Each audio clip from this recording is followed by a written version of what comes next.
voy a darte entrada. Voy a darte entrada desde aquí, tranquila, para que no te pares.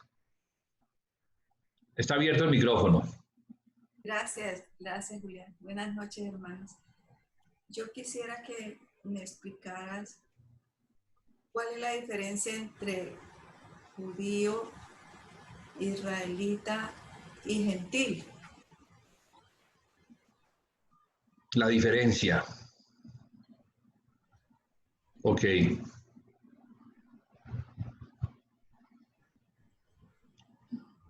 Hay respuesta corta y hay respuesta larga. La larga nos ayuda como a entender mejor lo que el Señor tiene en su plan de salvación. El plan de salvación comenzó desde antes de la fundación del mundo. Dios no resolvió un problema del pecado como si Él no supiera que eso iba a suceder, sino sabiéndolo todo, estableció un plan. Y por eso hizo lo que hizo, para el cumplimiento de ese plan. O sea, Dios tiene un plan que se cumple según su voluntad, a pesar de nosotros mismos y de toda la oposición que ha existido, tanto en los cielos como en la tierra, como debajo de la tierra. Entonces, cuando viene lo del pecado, comenzamos a ver el trabajo de Dios para llevar a ese plan, llevarlo a plenitud. La primera parte nos sirve, la primera parte que vemos del capítulo 1 al capítulo 6 de Génesis, lo vemos como un prototipo de ese plan. Se inicia cuando Dios muestra, después del pecado, que va a poner enemistad entre la serpiente y la mujer, y entre la simiente o descendencia de la serpiente y la descendencia de la mujer. Allí el Señor nos muestra lo que sería la cosmovisión, o lo que sería el plan de salvación. Entonces, vemos que la serpiente, que es Satanás, también llamado el diablo, iba a oponerse a lo largo del tiempo, a lo largo de la historia, para que se cumpliera dicho plan. ¿Cuál es el plan? El plan es exaltar a su Hijo sobre todo y poner en su Hijo a todos los que creyeran en Él. Entonces, si leemos en Efesios capítulo 1, vamos a entender lo que Pablo, de una manera providencial, entendiendo la cosmovisión, puede enseñarnos. Y es que Dios nos bendijo con toda bendición en los lugares celestiales, mire que no en los lugares terrenales, en Cristo. En Cristo. No nos bendijo en Adán o en el primer hombre, sino que nos bendijo en el segundo hombre, para que fuéramos santos y sin mancha delante de Él. Entonces ya hay, según la Biblia, hay un marco que nos permite, dentro de ese marco, encontrar todas las cosas que Dios va a bendecir, entre ellas a las naciones. Y eso de las naciones lo vemos muchísimos siglos después, cuando Dios le dice a Abraham que en su simiente, ya está hablando de la simiente de la mujer, pero aquí se menciona como la simiente de Abraham, que en su simiente serían benditas todas las naciones de la tierra. En el tiempo de esa profecía, Israel no existía como nación. No. Abraham fue tomado como un gentil de entre las naciones que quedaron como resultado de la rebelión de los hombres en la Torre de Babel. El capítulo 9 de Génesis nos muestra que hubo una reunión de personas que en este momento no se habían constituido en pueblos, ni en lenguas, ni mucho menos en naciones, sino que todo un conglomerado de gente se había reunido en torno a un proyecto, y ese proyecto era construir una torre que llegara al cielo. Dios, la Biblia dice que Dios mira eso, desciende y interviene confundiendo las lenguas, y en esa confusión de lenguas los hombres se ven obligados a separarse.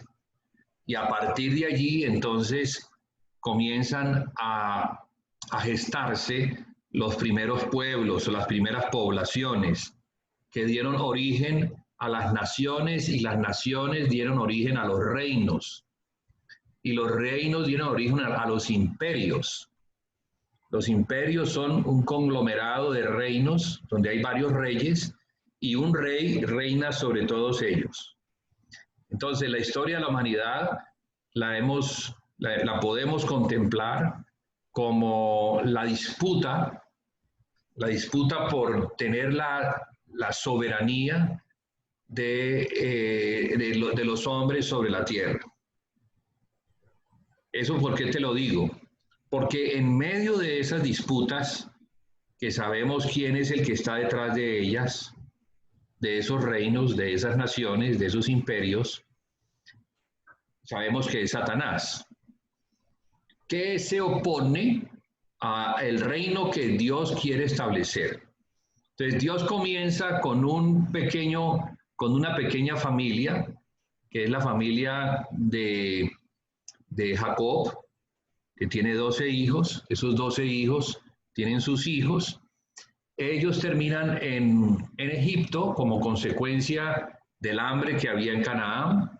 Allí ellos llegan muy bien en el tiempo de José, pero luego de que muere José y muere el faraón, que es amigo de José, este faraón no mira de la misma manera a la descendencia de Jacob, sino que teme porque se han aumentado mucho, entonces los pone en servidumbre, son esclavos. Todo eso Dios lo está haciendo para enseñar a esa nación, o a esa nación no, a esas familias, que son 12, enseñarles algo. Y es que los iba a convertir en una nación.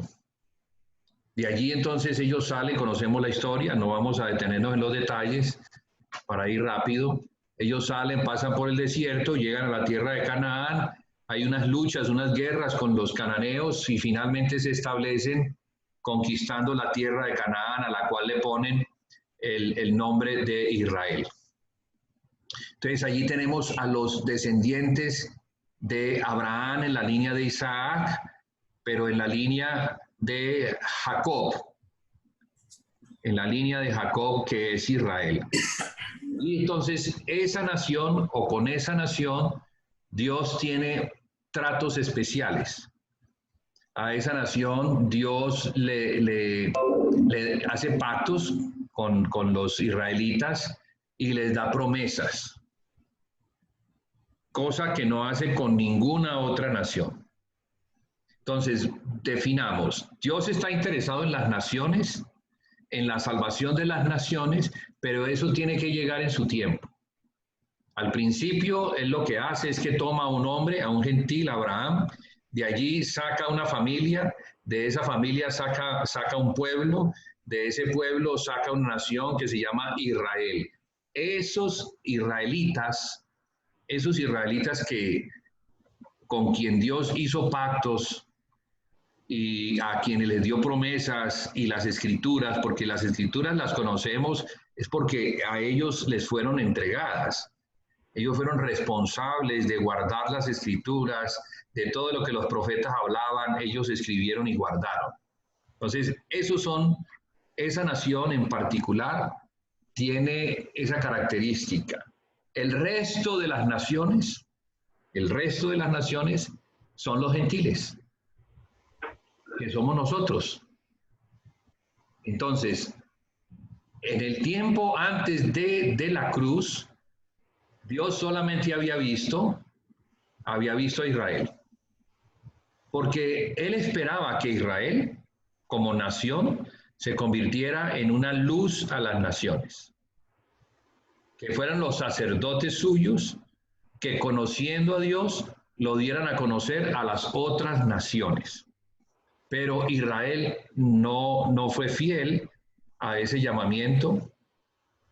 Ellos le fallaron al Señor muchas veces, entraron en apostasía, fueron divididos, el reino fue dividido en dos. Luego lo que vemos es que desaparecieron prácticamente del mapa y por causa de que no aceptaron a Jesús como el Mesías de ellos, o sea, el rey que debía reinar sobre ellos, el Señor se vuelve y se va a las naciones gentiles, a las cuales se les predica el Evangelio.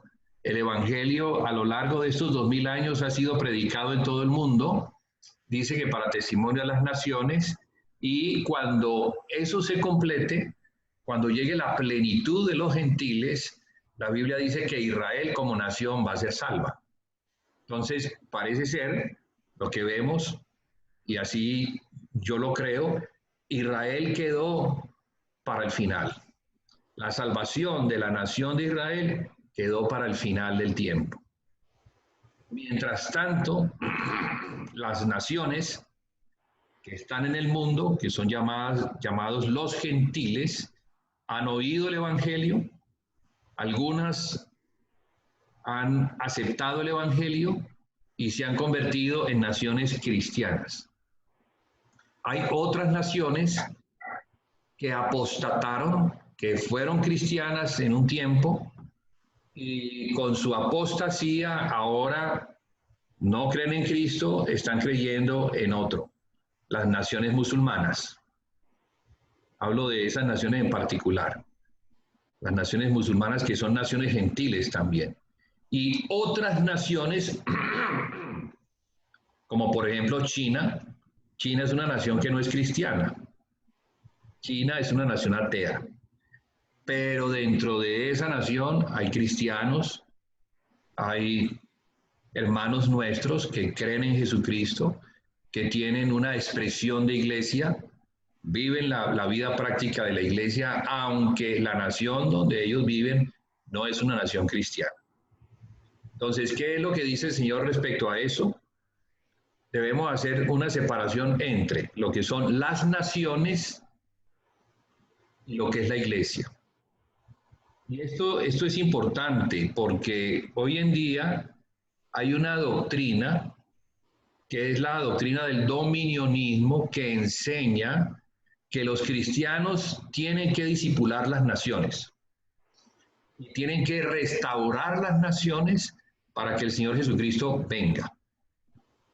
Y eso pues ha dado curso hoy en día en muchas iglesias evangélicas, es en lo que se está y es lo que se enseña, pero la Biblia no enseña eso. La Biblia enseña es que las naciones, unas serían cristianas, otras no lo serían. Cuando venga el Señor Jesucristo en su trono de gloria, va a separar a las naciones cristianas a la derecha y a las que no lo son a la izquierda. Entonces, una cosa es una nación, es un estado que se caracteriza por tener una tierra que está delimitada con linderos. Dentro de ese estado viven personas en pueblos, en ciudades, en aldeas, en veredas, en fin. Y como casi todas las naciones, para su administración están divididas por departamentos o por distritos o por estados, con gobernadores que ejercen el gobierno. Una cosa como en Colombia. con un presidente que preside sobre toda la nación, se tiene una constitución, unas leyes, y todos los ciudadanos de ese estado o nación tienen que cumplir, tienen que acatar esas leyes. Entonces, son las leyes de las naciones, las cuales los gobernantes elegidos por el pueblo las hacen cumplir. En un estado ideal, pues eso sería fabuloso, pero sabemos que la corrupción que impera hoy en día en el mundo hace que estas leyes no se cumplan. Entonces, ¿qué ha pasado? La iglesia tiene una responsabilidad. La iglesia que ha sido puesta como candelero en las localidades, ella tiene la responsabilidad de ser sal y luz. ¿Para qué? Para que no se corrompa, para que no haya una corrupción de las gentes que sin ser cristianas, ellas, bueno, reciben los beneficios o las bendiciones de una iglesia que se ha constituido de una manera bíblica. Cuando la iglesia está dividida, entonces es muy difícil que la bendición de Dios pueda llegar sobre una localidad. Eso es lo que al día de hoy, eso es lo que tenemos hoy en las naciones y en las ciudades. La división del cuerpo de Cristo, que es lo que caracteriza el estado de la iglesia, la apostasía. Entonces, ¿qué es lo que debe suceder? El Señor Jesucristo tiene que venir, Él va a venir porque tiene un tiempo, y ese tiempo está determinado por la salvación de Israel, de la nación de Israel, que es la que falta por recibir a Jesucristo como el Hijo de Dios, como el Mesías de Israel, y cuando eso acontezca, el Señor Jesucristo viene. Mientras tanto, ¿qué va a pasar? El Señor va a limpiar a la iglesia, porque la iglesia está en un estado de impureza tal que tiene que ser limpiada y ser preparada como una novia a la cual se le conceda que se vista de lino fino, blanco y resplandeciente. Y eso es más o menos como un resumen de lo que es el plan que Dios tiene, que culmina, ese plan culmina cuando Él ha purificado a todos los que son de Cristo para que puedan entrar a la ciudad que Él está preparando, que es una ciudad celestial, la Jerusalén celestial, la cual la Escritura dice que viene ataviada para su marido. Entonces, ¿quién es el marido? Cristo. ¿Quién es la esposa? La iglesia. La iglesia solamente podrá tener esa noche nupcial o ese, no es noche, esa comunión, ese conocerse por el resto de la eternidad, cuando todo el pueblo de Dios esté limpio de pecado. Para eso entonces el Señor se va a proveer, Él tiene los medios de perfeccionar a todos en el día postrero. La Biblia dice que el que la buena obra comenzó, la va a perfeccionar hasta el día postrero. El día postrero es un día de 1000 años. Y allí, en ese milenio que no ha llegado, pero que va a llegar, el Señor va a lograr que todos los que son de Él se encuentren en un nivel de perfección tal que puedan entrar a la Jerusalén celestial, cumpliéndose el plan que Dios tiene desde el principio, cuando nos bendijo con toda bendición espiritual en Cristo para que fuéramos santos y sin mancha delante de Él. Entonces, ese santos y sin mancha delante de Él se va a cumplir plenamente cuando en ese estado podamos entrar a la Jerusalén celestial. Entonces, ¿qué es la Biblia? La Biblia es un libro que nos muestra el principio, pero nos muestra también el fin. El fin es el plan completo, En el principio creó Dios los cielos y la tierra, luego vemos el pecado, hace parte del principio, luego vemos la respuesta de Dios a ese pecado y cómo a lo largo de la historia Dios fue mostrando por revelación progresiva en quién Él ha puesto como la tarea o a quién le ha dado la tarea de salvar al hombre. Entonces se la ha dado a su hijo, que es Dios, toma semejanza de hombre y al ser hombre puede salvar al hombre, muriendo por el hombre. Y resucitando puede llevar a todos los que son de él, puede llevarlos en el espíritu a ser la iglesia de Jesucristo. Entonces nosotros somos el cuerpo de Cristo, la iglesia de Jesucristo, porque al darnos el espíritu, que es el espíritu de vida que hay en Cristo Jesús, que es el espíritu de santidad, que es el espíritu de la comunión, que es el espíritu del Padre, podemos tener entonces comunión con el Padre y con el Hijo y entre nosotros. Así un resumen breve. Gloria, no sé si... Listo, levanta la mano, ok. Sí, gracias.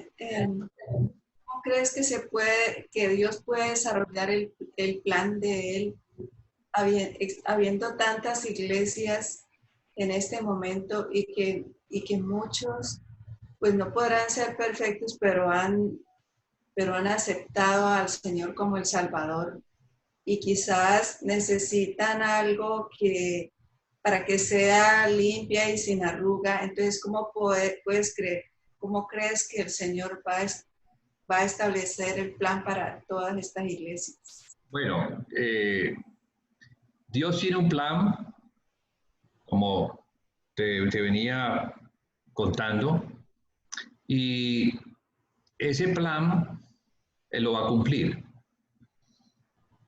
El libro de la epístola a los Efesios es una epístola profética que muestra lo que Dios se ha propuesto hacer y lo que Él va a hacer.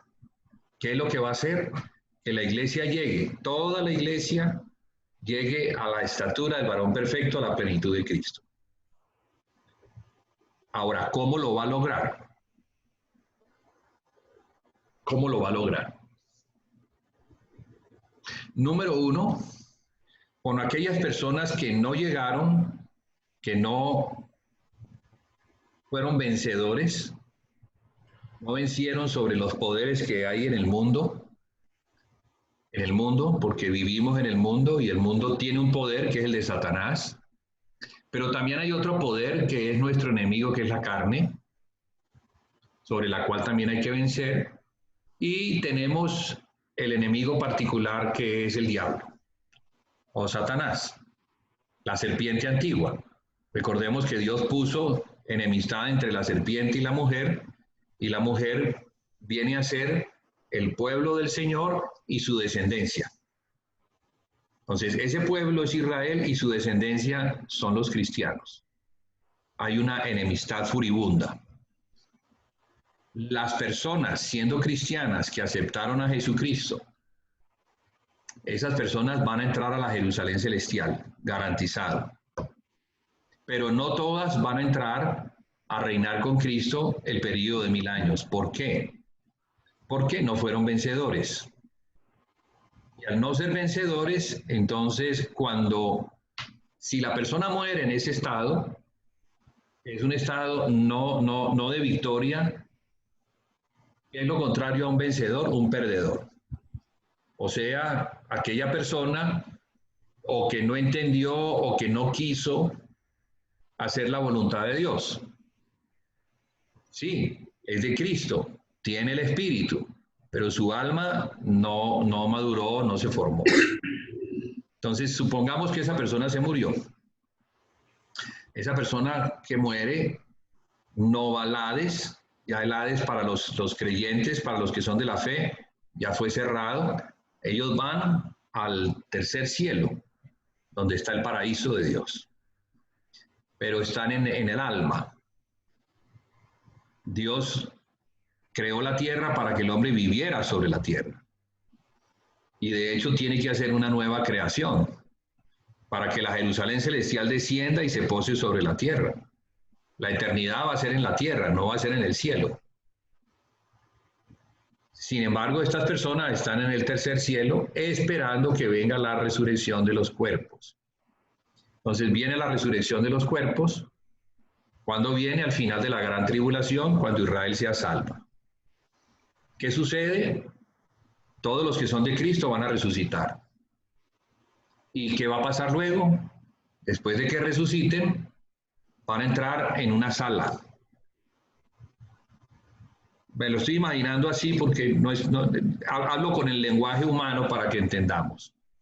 Van a entrar en una gran sala y allí seguramente nos vamos a sentar y vamos a esperar que nos llamen para hacernos el examen.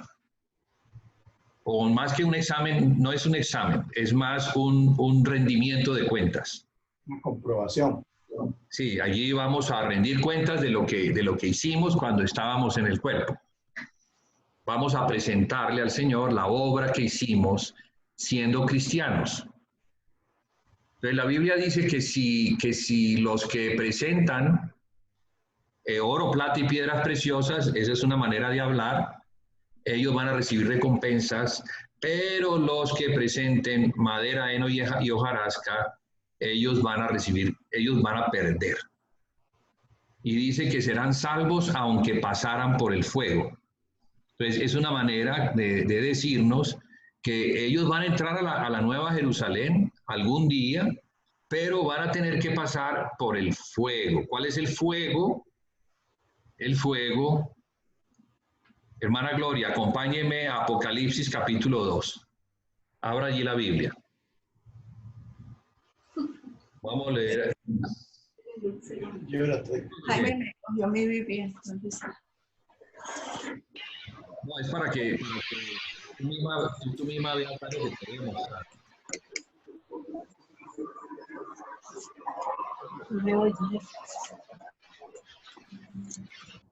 Ay, ¿para qué se salió? Bueno, ya. Ya estoy. Apocalipsis capítulo 2. Capítulo 2, ya. Verso No me vean. ¿Verso qué? Verso 11. 11. Sí. Bueno, léelo. El que tiene oído, oiga lo que el Espíritu dice a las iglesias. ¿Qué más? El que venciere no sufrirá daño de muerte. El que venciere no sufrirá daño de la muerte segunda. La pregunta que surge es, bueno, ¿y qué es la muerte segunda? Vamos entonces al capítulo 20.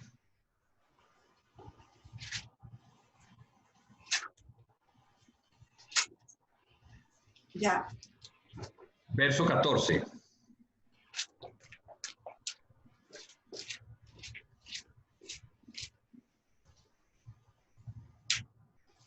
Y la muerte y el Hades, perdón, maldito. Y la muerte y el Hades fueron lanzados al fuego, al lago de fuego. ¿Qué más dice? Esta es la muerte segunda. Listo. Entonces, ¿cuál es la muerte segunda? La que es lanzada al Hades. Ah, No, la muerte segunda es el lago de fuego. fueron lanzados al lago de fuego. El lago de fuego. El lago de fuego es la muerte segunda. Uh-huh. Es una condenación. O es bueno, es para los condenados. Tienen que pasar, tienen que entrar, unos entrarán para siempre y otros sufrirán daño de la muerte segunda. Le está hablando Esmirna, que es una iglesia. Dice, el que venciere no sufrirá daño de la muerte segunda. ¿Qué nos está mostrando? Que entran chamuscados. Que Hay que aguantar hasta el final. los cristianos pueden ir a parar al lago de fuego. Pueden ir a parar. Ah, sí. Hermano, deme más escritura porque es que eso me queda como muy tenaz, eso a mí nunca me lo han enseñado. Yo la verdad no creo eso. Yo he oído a muchas personas eh, ponerse hasta bravos. Pero yo le digo, pero no me ponga bravo conmigo, yo qué culpa tengo, yo le estoy leyendo lo que está escrito. Vámonos a Mateo 23. Mateo 23.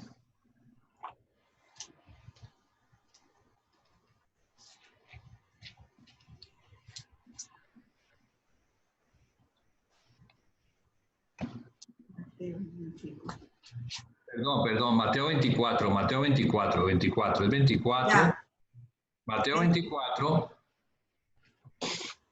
y vamos a leer los versos desde el 45 en adelante. No, desde el 44 en adelante. Por tanto, también vosotros estad preparados, porque el Hijo del Hombre vendrá a la hora que no pensáis. ¿Qué significa eso? Que no, Vendrá, que no pensamos. ¿Ah?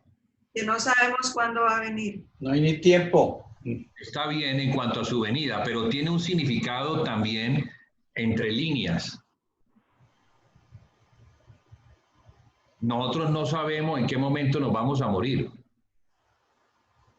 Ya. No sabemos. Y después de morir, ya no hay más que hacer. Una vez nos hayamos muerto, ya no tenemos nada que hacer ni a favor ni en contra. No más. Entonces, ¿qué sucede con el que muere? ¿O cuánto tiempo va a pasar entre el que muere y la venida del Hijo del Hombre? ¿Cuánto tiempo? No se sabe. No se sabe porque es como un sueño. Es como si nos acostamos hoy y al momentico nos estamos levantando y han pasado algunas horas, pero no nos hemos dado cuenta, a menos de que hayamos tenido malos sueños. Pero normalmente un buen sueño cuando yo me acuesto, yo no sé qué pasa hasta que me despierto. Entonces así es la muerte también del cristiano. Él muere, descansa y luego pueden pasar cientos de años y luego se está levantando para presentarse en ese salón a rendir ¿qué fue lo que yo dije? No es un examen, sino a rendir, a dar cuentas, a rendir cuentas, eso es. Es como los que ya murieron hace tiempo. Sí, el que murió hace tiempos, lo único que le queda es esperar que el Hijo del Hombre venga, lo resucite y se presente entonces delante del Señor a un rendimiento de cuentas. Entonces mira lo que sigue diciendo el Señor. ¿Quién es pues el siervo fiel y prudente al cual puso su Señor sobre su casa para que les dé el alimento a tiempo? Sigue leyendo hasta el 51. Bienaventurado aquel siervo al cual cuando su Señor venga le halle haciendo así. De cierto os digo que sobre todos sus bienes le pondrá. Pero si aquel siervo malo dijere en su corazón, mi Señor tarda en venir, y comenzare a golpear a sus consiervos y aún a comer y a beber con los borrachos, vendrá el Señor de aquel siervo en día que éste no espera y a la hora que no sabe, y lo castigará duramente y pondrá su parte con los hipócritas. Allí será el lloro y el crujir de dientes. Sí, bueno, Jesús está hablando en este capítulo 24 de Mateo sobre su venida, porque es la respuesta que él da a la pregunta que le hacen sus discípulos sobre el cuándo serán estas cosas relacionadas con la destrucción de Jerusalén, las señales de su venida y el fin del siglo, que caracteriza a la venida del Señor.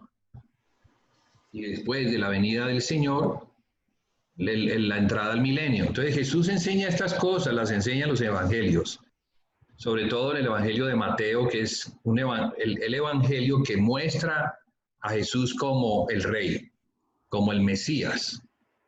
Allí las parábolas del reino, Jesús las da porque como Él es el Mesías rey y Él tiene un pueblo, entonces le enseña a ese pueblo que somos nosotros ahora. En el tiempo de los apóstoles eran los judíos, les enseña cómo es que es el reino. Entonces, Él dice, el reino de los cielos es semejante a, y hace una parábola. Entonces, hay muchas parábolas que nos indican que ese reino, que es el reino de Dios, también llamado reino de los cielos, cuyo rey es Jesucristo, será para aquellos que obedecieron y entrarán entonces al reino a reinar juntamente con Cristo. Pero los que no obedecieron, ellos van a ser sacados, como este siervo al cual el Señor lo puso, hace una comparación con un siervo. Nosotros ahora pues no tenemos esa clase de siervos o de esclavos, pero en el tiempo de Jesús era normal que incluso dentro de los judíos que tenían deudas que no podían pagar, entonces las pagaban haciéndose siervos de aquellos a quienes él les prestó, el judío prestó y no puede pagar. Entonces se determina que esa deuda es un tiempo de servidumbre de tantos años. Les quedaban convertidos en ¿qué? En esclavos. Y de esa manera pagaban lo que debían.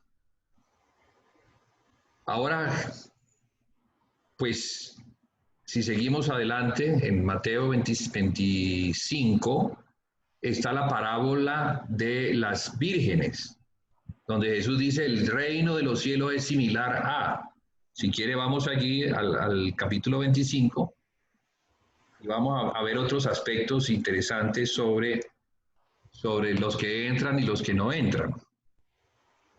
Sí, las vírgenes prudentes y las necias. Bueno, entonces, ¿por qué dice entonces el reino de los cielos será semejante? Entonces el reino de los cielos. Eso tiene que estar ligado ¿con qué? Con lo que dijo atrás. ¿De qué está hablando atrás? Está hablando del reino de los cielos. Pero para enseñarnos cómo es que será el reino de los cielos cuando venga a establecerse en el tiempo del rey, en el tiempo del Mesías, en el tiempo del milenio, entonces Jesús tiene estas parábolas que son, voy a resumir porque luego las podemos leer. Son 10 mujeres que el Señor muestra como vírgenes, a las cuales tienen en sus manos unas lámparas y unas vasijas. Dos cosas, lámpara y vasija. Esas lámparas hablan del espíritu nuestro, el cual tiene que estar encendido. Pero para mantener encendida una lámpara se requiere aceite. Entonces por eso está la vasija, que habla del Espíritu Santo. Entonces en el tiempo de allá, no en el tiempo de ahora, porque tenemos luz de una manera diferente, las mujeres representan a la iglesia y la lámpara representa al Espíritu que tiene cada uno y la vasija representa al Espíritu Santo. O sea, el depósito de la unción que viene como el conocimiento que tenemos del Hijo de Dios. Esa es la unción o ese es el Espíritu que debe estar ¿en dónde? Debe estar en la lámpara, o sea, en nuestro espíritu. ¿Para qué? Para que alumbre. Pero ¿qué dice la parábola? Dice que estas 10 vírgenes, de las cuales había 5 prudentes y 5 insensatas, se durmieron. Después se levantaron porque oyeron pasos. Ellas estaban esperando al esposo, pero como el esposo tardaba en venir, se durmieron. Cuando el esposo llega, se levantan, ¿y qué pasa? Las que son prudentes y han guardado aceite en sus vasijas, ellas pueden ir a recibir al esposo. Pero las insensatas se dan cuenta que no tienen aceite y le piden a las que tienen aceite que les den de su aceite. Y las que tienen dicen, no les podemos dar porque el aceite que tenemos es suficiente para ir a recibir al esposo. No nos sobra para darles a ustedes. Allí el Señor nos está hablando de nuestra responsabilidad. Entonces, nos está hablando del precio que hay que pagar para tener aceite en nuestras lámparas. En palabras sencillas, debemos reconocer dos cosas en el Evangelio. Y sin reconocer esto, vamos a tener muchos problemas. Número uno, la salvación no es por obras. La salvación de nuestro espíritu no es por obras, es por gracia. Lo que se encontraba muerto en delitos y pecados era nuestro espíritu, y el Señor murió para que tuviéramos un espíritu nuevo. Esa es la regeneración. Pero también murió para que tuviéramos un corazón de carne, no de piedra. Para poder tener un corazón de carne, tenemos que tener un espíritu nuevo. Y allí es donde vemos que Pablo, en la epístola a los Efesios, en el capítulo 3, nos muestra cómo es que el espíritu viene al corazón y qué es lo que logra en nuestro corazón. Dice que cimentados y arraigados en amor, vamos a ser capaces de conocer con todos los santos la altura, el fondo, la profundidad y la anchura del amor de Cristo que excede a todo nuestro conocimiento, para que seamos llenos de la plenitud de Dios. Entonces, allí Pablo nos está mostrando dos cosas, el espíritu y el corazón. El corazón es nuestra alma más la conciencia. El espíritu está conformado de tres órganos. Tres órganos que son la intuición, la adoración y la conciencia. Eso es lo que nuestro espíritu nos sirve para tener adoración con Dios, nos da la intuición de esas cosas que uno dice, pero no sé por qué, pero como que sí, como que recibo en mi espíritu testimonio de algo, es por medio de la intuición, y la conciencia, que es la que penetra, sale del espíritu y entra al alma y se convierte en el corazón. Entonces, lo que debe cambiar es el corazón de piedra en un corazón de carne, pero para eso entonces el Señor tiene un puente entre el espíritu y el alma que se llama la conciencia. Yo no sé si están entendiendo, si los hermanos están entendiendo o lo estoy enredando. Si lo estoy enredando, levántenme la mano y díganme, no, me perdí. Entonces, volvemos a comenzar. Bueno, entonces, hermana Gloria y hermanos, a los que están allí también les digo lo mismo. Nuestra alma tiene que salvarse.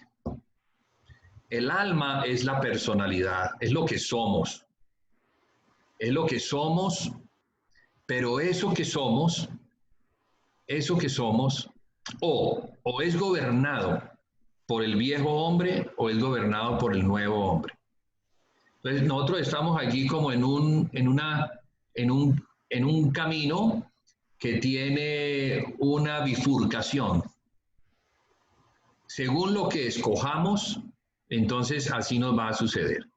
Si escogemos la voluntad de Dios, nos va a suceder todo lo bueno. Si escogemos nuestra voluntad, nos va a suceder todo lo malo.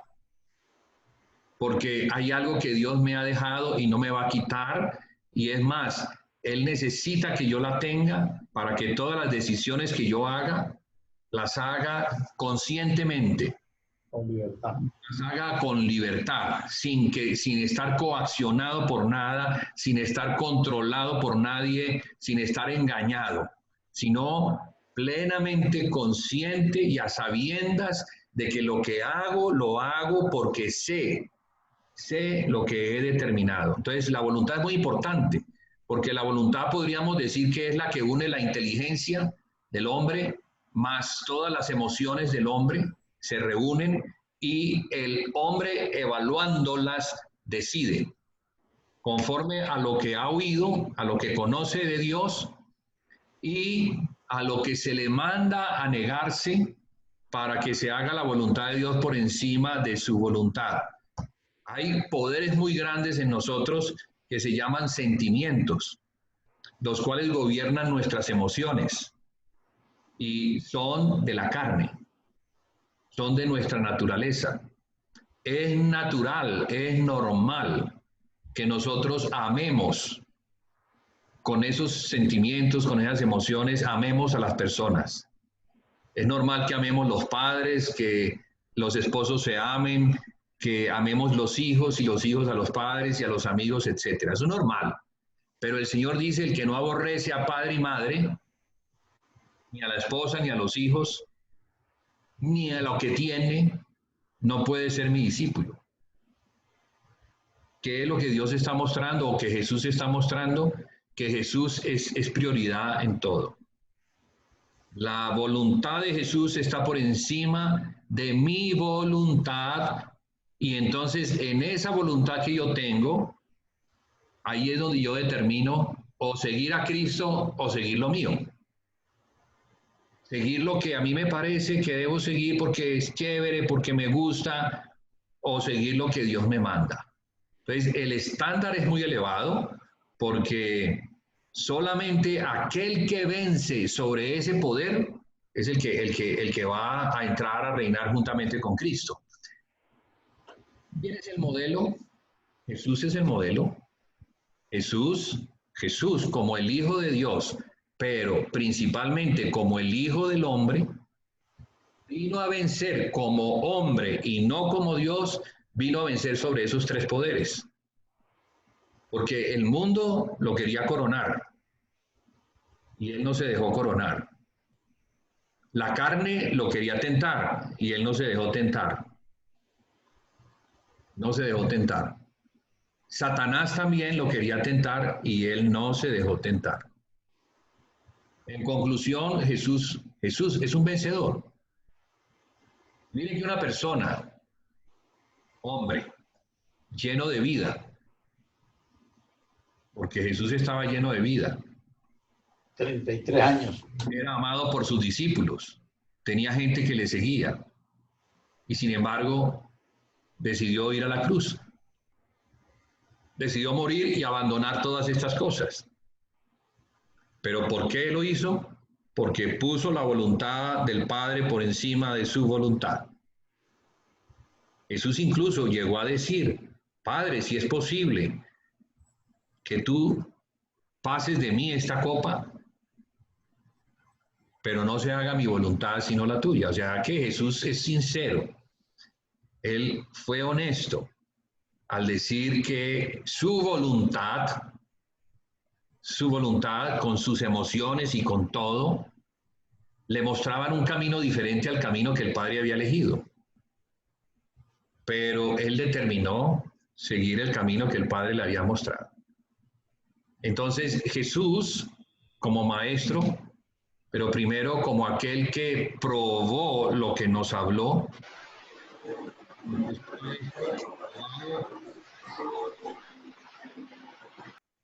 es un maestro aprobado por sus enseñanzas. Jesús puede decirnos lo siguiente, y este es un mandamiento, esto no es una opción, tiene que ser un mandamiento porque este mandamiento o nos salva si lo cumplimos o nos condena si no lo cumplimos. El que quiera ser mi discípulo, niéguese a sí mismo, tome la cruz cada día y sígame. De modo que la entrada al reino de los cielos, para entrar al reino de los cielos, no podemos entrar con nuestra personalidad. O dicho de una manera mejor, La personalidad del Señor no nos la quita, pero lo que nos quita son los rasgos distintivos del orgullo que hay en esa personalidad. Porque el orgullo es lo que nosotros no queremos ceder. No queremos ceder nuestro orgullo, nuestro deseo de prevalecer, nuestro deseo de querer tener la razón, nuestro deseo de tomar las cosas a la manera que consideramos y no a la manera que Dios considera. Por eso es tan difícil la edificación de la iglesia. La edificación de la iglesia únicamente se podrá lograr si nosotros cedemos nuestro lugar a aquel que es el que edifica. Porque la edificación no es otra cosa que Cristo formado en mí. Entonces, una iglesia edificada es la iglesia conformada de muchos que han decidido hacer a Cristo su Señor. Muchos, porque la iglesia está conformada de muchos, no es de un individuo. Entonces, para ir, digamos, al estándar de Filadelfia, Filadelfia es una iglesia que está conformada de miembros que tienen esa característica. Tienen poca fuerza. ¿Pero por qué la tienen? Porque han guardado su palabra y no han negado su nombre. Es la única iglesia a la cual el Señor le promete, le da una promesa de protección, de ser guardados en el día de la prueba. Y sabemos que ese día de la prueba es el que ha de venir, que no ha llegado todavía. Entonces, cuando yo veo que hay promesas para una iglesia, no para un individuo, sino para una iglesia, yo entonces ahí ya me alerto y digo, uy, tenemos que estar en esto, porque esto es para un conjunto de personas o un grupo de personas que viven en una determinada localidad, que tienen celo por la casa de Dios y trabajan para que estas cosas se den como el Señor las ha mostrado. Sabiendo entonces que como hay una palabra, debemos tener fe en lo que debemos hacer, sabiendo que habrá una recompensa. Entonces, esa es una recompensa premilenial, no es para el milenio, es para el tiempo de ahora, antes de que venga el milenio. Pero para aquellos que están determinados a que las cosas se hagan conforme a la voluntad de Dios, no conforme a lo que nos parece. Es que el problema siempre ha sido en la iglesia hacer las cosas como nos parece. Ese cuando nos parece, allí ya es como a Satanás le parece. De modo que una iglesia hecha conforme al diseño de Satanás no podrá ser nunca una iglesia aprobada. El Señor tendrá entonces que tratar con la apostasía, y la forma como trata con la apostasía es por medio de gran tribulación. La gran tribulación es el diseño que tiene Dios para limpiarnos de nuestra maldad, de nuestro pensar altanero, que cree que tiene la razón, pero no la tiene. Listo, Ramiro, has levantado la mano, te cedo la palabra.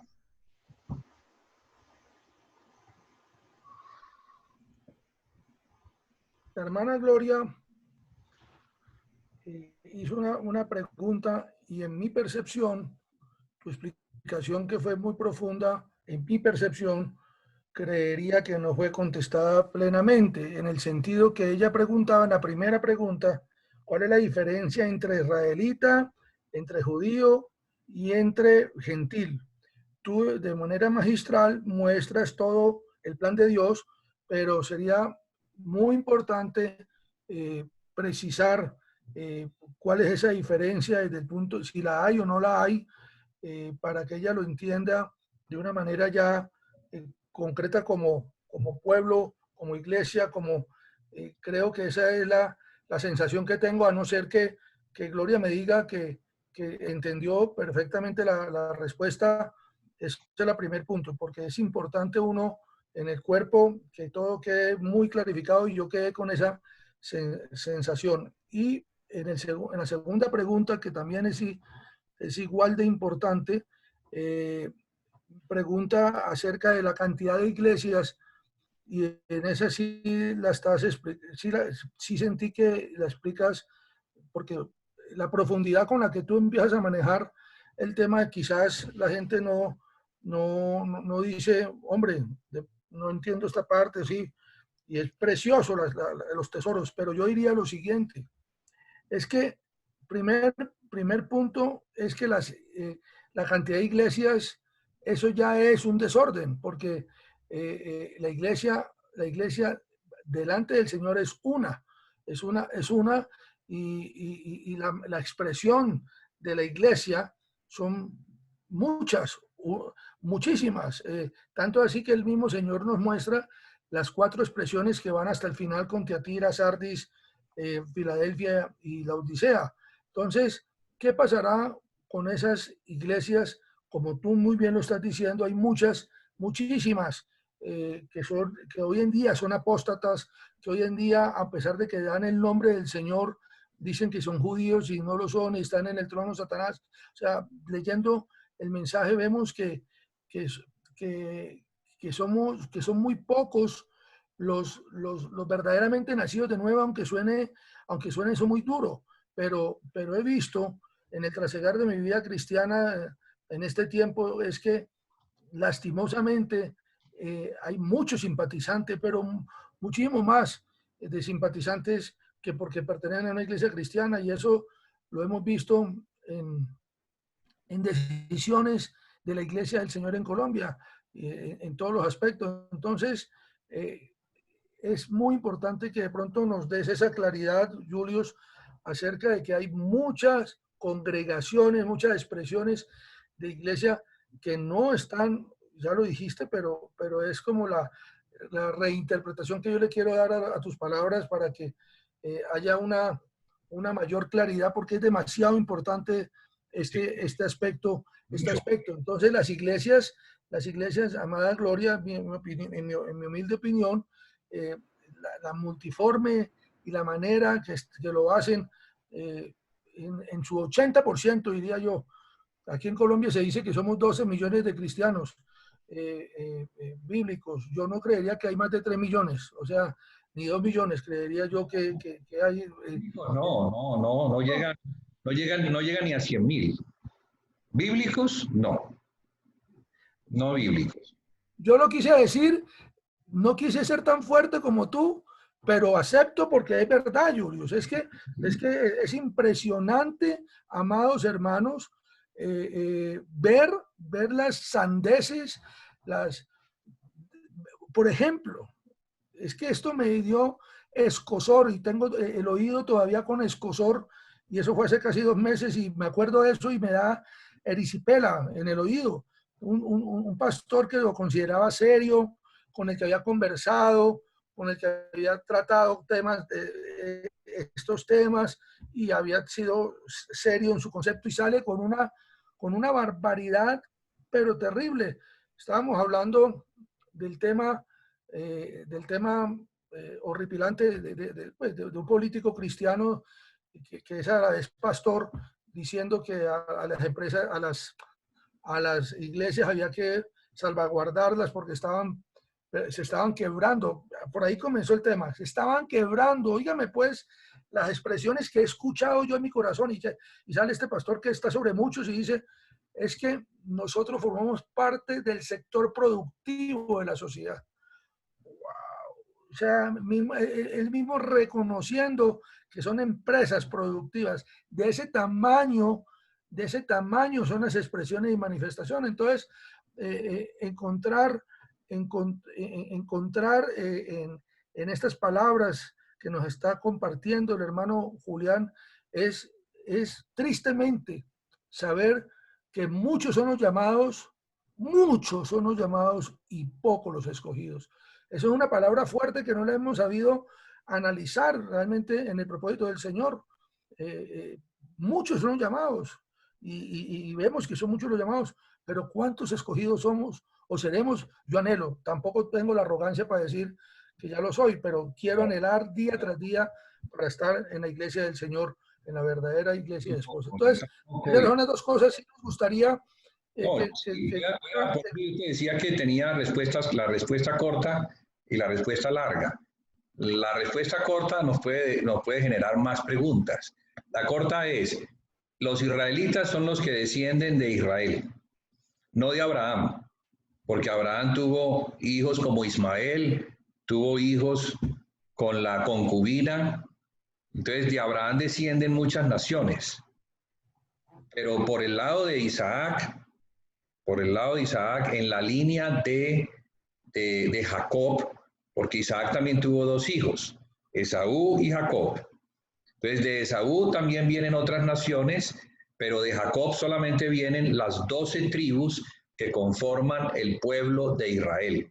Entonces los israelitas, naturalmente hablando, son los descendientes de Israel. Esos son los israelitas, naturalmente hablando. Dentro del pueblo de Israel, el Señor permitía... Hermano, un momentico, mete una cucharadita ahí. Entonces, ¿los semitas son una cosa más amplia porque vienen más atrás? Sí, claro, claro. No escuché bien. No escuché, Hilda. Qué pena, no escuché.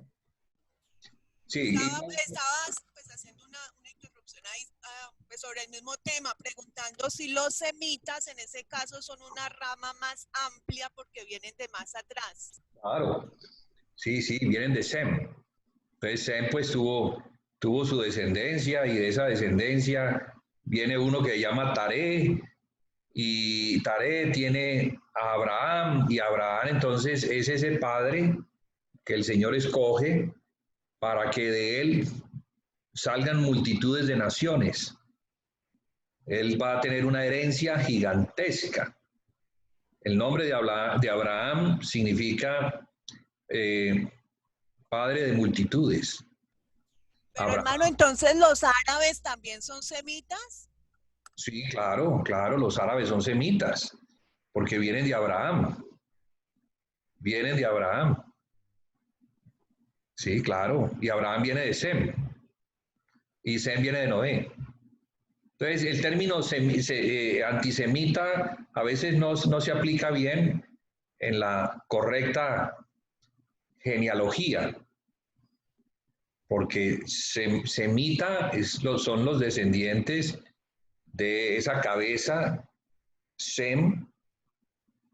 Noé tuvo 3 hijos y de esos viene Sem, y de esa descendencia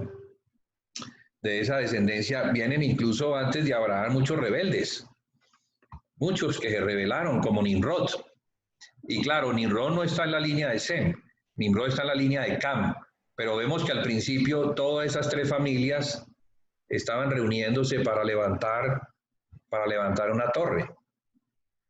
Y de esa torre, pues todo lo que quedó fue la dispersión. Entonces, exactamente, tenemos que definir muy bien los linajes, porque el Señor comienza a definir los linajes desde el principio, porque el linaje es muy importante en la línea de salvación, porque el Salvador es alguien que puede demostrar que es 100% humano, que no está contaminado con otra sangre, que no tiene sangre reptiliana, mejor dicho, sino que la sangre fue preservada por Dios para que Jesús fuera el verdadero Salvador de una humanidad 100% en su genética, en sus genes, creado por Dios. Humana, correcto. Humana, exactamente. O sea, Jesús tiene que ser el Salvador perfecto de una humanidad imperfecta por el pecado. ¿Y los judíos quiénes son entonces en la pregunta? Los judíos son los descendientes de Judá. Recordemos que Jacob tuvo 12 hijos, entre ellos, uno de ellos Judá. Judá no es el mayor, pero la herencia la debía recibir el mayor. La herencia. Era Rubén. Pero Rubén perdió esa dignidad porque Rubén se acostó con una concubina de Jacob, con Lea. una de las esclavas o una de las siervas de las mujeres, de las dos mujeres que Jacob tenía. Recordemos que al principio, pues él amaba a Raquel, pero le entregaron a Lea. Perdón, dije Lea. Lea es la hermana mayor de Raquel. Entonces, cada una de ellas tenía una sierva, Bilha y Silpa. Y Bilha, concubina de Jacob, con la cual Jacob tuvo 2 hijos, Rubén se acostó con esa mujer. Entonces, por eso el padre le quitó el derecho de primogenitura y se lo entregó a José. Entonces, el derecho de primogenitura lo tiene José, pero el derecho a tener el principado lo tiene Judá. Eso quiere decir que de Judá vendría el príncipe o rey, pero la primogenitura tendría que estar en la mano de José. Y de ahí se desata una profecía muy interesante, y es que José era el nombre que se le daba también a las 12 tribus del norte. Las 12 tribus del norte se llamaban también José, pero también se llamaron Efraín, porque José tuvo 2 hijos, Efraín y Manasés. Pero a Efraín, Jacob le da una profecía, y en esa profecía le dice que él iba a ser muy fructífero y que daría a luz muchas naciones. ¿Y eso cómo se cumpliría? Pues eso se cumplió. A los hermanos. Sí. Buenas noches, hermanos, ¿cómo están? Dios los bendiga. Entré un poquito tarde, pero ya como que entré en la onda de lo que se trata lo de hoy. Y viene una pregunta de que estábamos comentando de que Rubén era por nacimiento, digámoslo así, era el primero, pero yo veo que Dan es el 4º hijo. Perdón, Dan no, Judá. Judá es el 4º hijo, entonces ¿por qué se saltó el 2º y el 3º? Bueno, el 3º eran los levitas, que ellos no... Pero hay 2 cosas importantes, Julián, en esto. 2 cosas importantes a tener en cuenta. La herencia, que será para el primogénito, la herencia, pero el principado iba a ser para otro. El principado es el que daría a luz un descendiente, y de ese descendiente vendría el rey de Israel. Entonces Judá... No, pero yo veo que Judá era el 4º hijo, supuestamente si no era Rubén debía de ser el 2º. No, porque es que debemos hacer distinción entre lo que es una cosa y lo que es la otra cosa.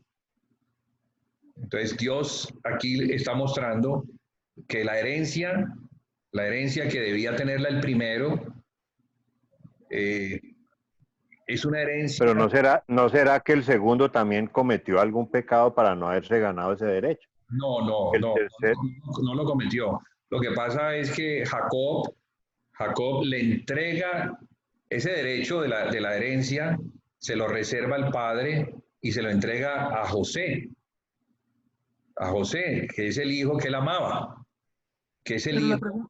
La pregunta de Julián es inquietante, es interesante. ¿Por qué Judá adquiere el principado? No hablemos de la primogenitura, porque esa sí la entendemos, que por preferencia de su corazón se la entregó a José y punto. Y esa era decisión de Jacob y nadie se la va a discutir.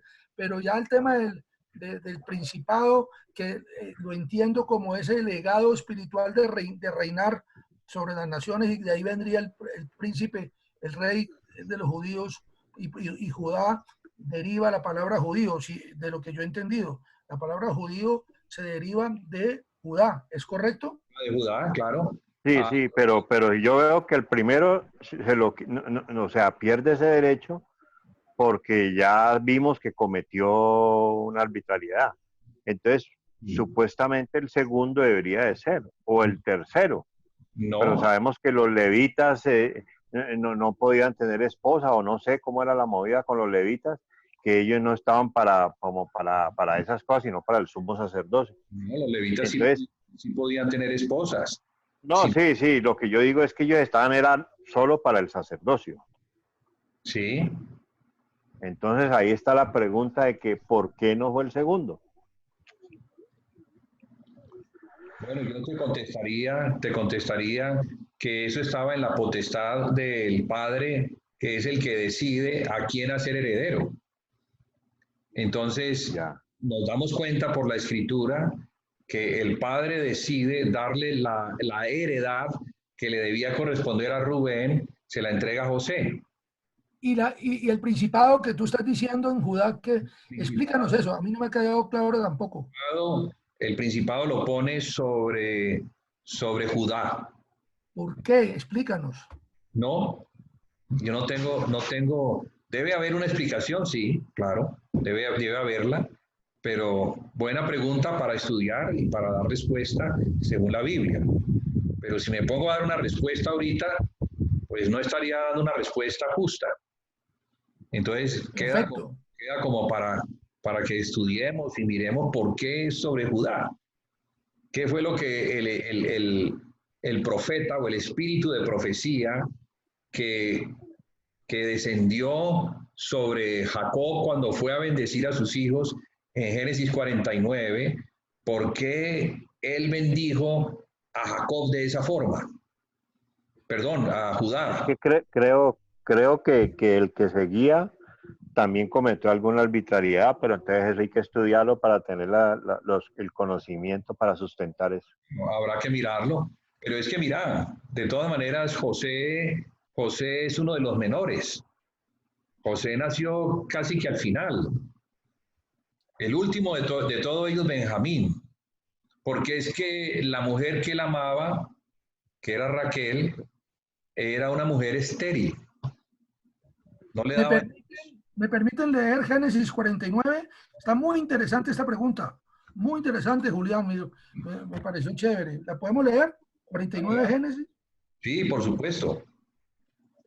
Profecía de Jacob sobre sus hijos. Llamó Jacob a sus hijos y dijo: acercaos y os declararé lo que ha de aconteceros en los días venideros. Acercaos y oíd, hijos de Jacob, escuchad a vuestro padre Israel. Qué interesante que allí el mismo Israel se automenciona para no olvidarse de su origen como Jacob, pero escuchad a vuestro padre Israel. Chéverísimo, eso tendrá un significado también entre líneas. Rubén, tú eres mi primogénito, mi fortaleza y el principio de mi vigor, el primero en dignidad, el primero en poder, impetuoso como las aguas, ya no serás el primero. Tremendo. Por cuanto subiste al lecho de tu padre, entonces te embeleciste al subir a mi lecho. Queda clarísimo. Rubén sí queda clarísimo. Sí. Después en el verso 5. Simeón ahí está la respuesta. Leví. Ahí está la respuesta, Julián, qué belleza. Sí, gracias, sí, Julián, sí. por la inquietud. Sí. El quinto dice: Simeón y Leví son hermanos, armas de maldad, son sus armas. Tremendo. En su consejo, Dios es perfecto, Dios es perfecto, sí, Dios es perfecto. Era por algo la primogenitura para el cuarto. En su consejo, no la primogenitura, sino la autoridad del principado, porque la primogenitura se le cedió fue. Exactamente. En su consejo, no entre mi alma ni mi espíritu se junte en su compañía, porque en su furor mataron hombres y en su temeridad desjarretaron toros. Maldito, ay, maldito sea su furor, que fue fiero, y su ira, que fue dura. Yo los apartaré en Jacob, los esparciré en Israel. ¡Wow! No fue nada agradable para Simeón y Leví. Claro. Esa sentencia. Judá, ahí sí viene el cuarto. Esa es muy importante. Esa es una profecía que hay que mirarla con mucho detalle por lo que está escrito allí. ¿Estás hablando de la de Simeón y Leví? No, la de Judá. Voy a leerla. Verso 8, perdón. Judá, te alabarán tus hermanos, tu mano estará sobre el cuello de tus enemigos, los hijos de tu padre se inclinarán a ti. Cachorro de león, Judá, de la presa subiste, hijo mío, se encorvó, se echó como león viejo. ¿Quién lo despertará? No será quitado el cetro de Judá, ni el bastón de mando de entre sus pies hasta que llegue Silo. A él se congregarán los pueblos. Dios mío, estaba hablando del Señor. Claro. Atando a la vid su pollino. Mira la belleza. Atando a la vid su pollino. Hace tiempo no leía este verso. Dios mío, qué lindo. Atando a la vid su pollino y a la cepa el hijo de su asna. Lavó en el vino su vestido y en la sangre de uvas su manto. Sus ojos son más rojos que el vino y sus dientes más blancos que la leche. Ahí quedó Judá. Y la que le dijo a José, como para que las entrelacemos, ¿dónde está José? ¿En qué verso está la de José? José está casi al final.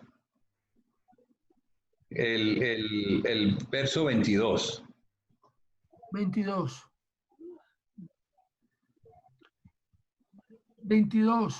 Rama fructífera es José, rama fructífera junto a una fuente. Sus vástagos se extienden sobre el muro. Le causaron amargura, le lanzaron flechas, lo aborrecieron los arqueros. Mas su arco se mantuvo poderoso y los brazos de sus manos se fortalecieron por las manos del fuerte de Jacob, por el nombre del pastor, la roca de Israel, por el Dios de tu padre, el cual te ayudará, por el Dios omnipotente, el cual te bendecirá con bendiciones de los cielos de arriba, con bendiciones del abismo que está abajo, con bendiciones de los pechos y del vientre. Las bendiciones de tu padre fueron mayores que las de mis progenitores, hasta el término de los collados eternos. Serán sobre la cabeza. Las bendiciones de tu padre fueron mayores que las de mis progenitores, hasta el término de los collados eternos. Serán sobre la cabeza de José, sobre la frente del que fue apartado de entre sus hermanos. Exacto. Tremendo. Sí. O sea que José recibe una bendición muy grande. Muy grande. ¿Cómo era la bendición que está hablando? Yo no había caído en cuenta.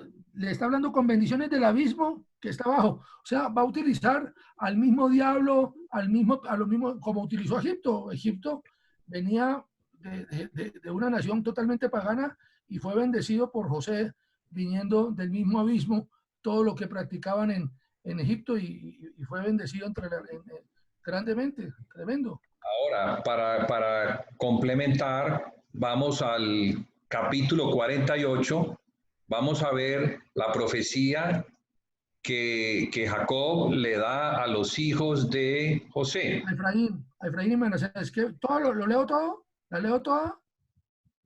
Podría ser, sí, claro. Estamos para leer las escrituras y aprender de ellas. Sucedió después de estas cosas que dijeron a José: tu padre está enfermo.